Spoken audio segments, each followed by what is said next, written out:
Hello दोस्तों, आज हम सुनाएंगे एक बहुत ही अच्छी कहानी, राजा का कीमती हार। कहानी सुनने से पहले चैनल को सब्सक्राइब कर दीजिए। बहुत समय पहले की बात है। एक राजा था। वह बहुत ही दयालु था और अपनी प्रजा की हर बात को मानता था। राजा के पास एक हार था जो कि उसकी माँ ने मरने से पहले उनको दिया था और बोला था, बेटा इसको बहुत ही संभाल कर रखना।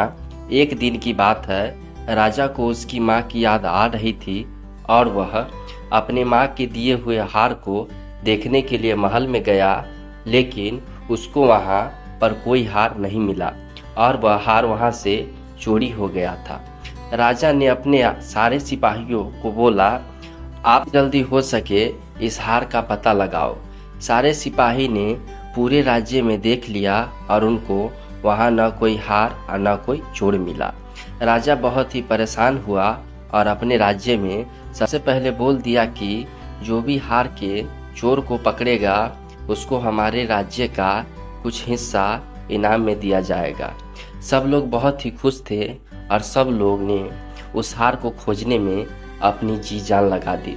कुछ टाइम बाद जब कोई भी उस हार को न ला सका तो राजा बहुत ही दुखी हुआ और सोचने लगा कि अब क्या होगा।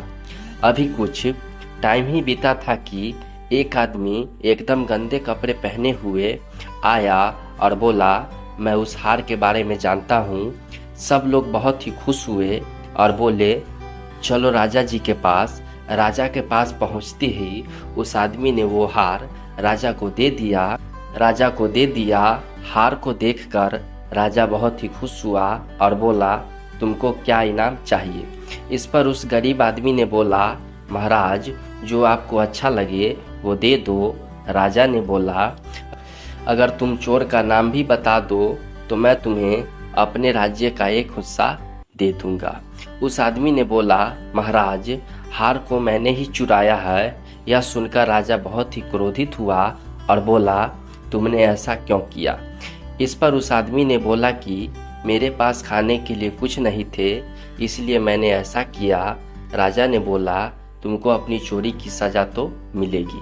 तो उस आदमी ने बोला, ठीक है, महाराज को जो अच्छा लगे सज़ा दे दे। राजा ने बोला, तुम एक मरे हुए आदमी का सबसे अच्छा चीज़ लेकर आओ। वो आदमी गया और एक मरे आदमी की जीभ काट कर लेकर चला आया। फिर राजा ने बोला, अब तुम एक आदमी के शरीर का सबसे गंदा पार्ट लेकर आओ। वो आदमी फिर गया और एक मरे आदमी की जीभ काट कर ले आया। यह देख राजा ने पूछा, तुमने दोनों समय एक ही चीज़ क्यों लेकर आए? यह सुनकर वह गरीब आदमी बोला, महाराज हम सब लोग जीभ का सहारा लेकर ही बोलते हैं और यह जीभ भी अच्छी और बुरे दोनों बातें बोलती है, जिसकी वजह से सारी परेशानी होती है और सब सुनकर अच्छा भी होता है।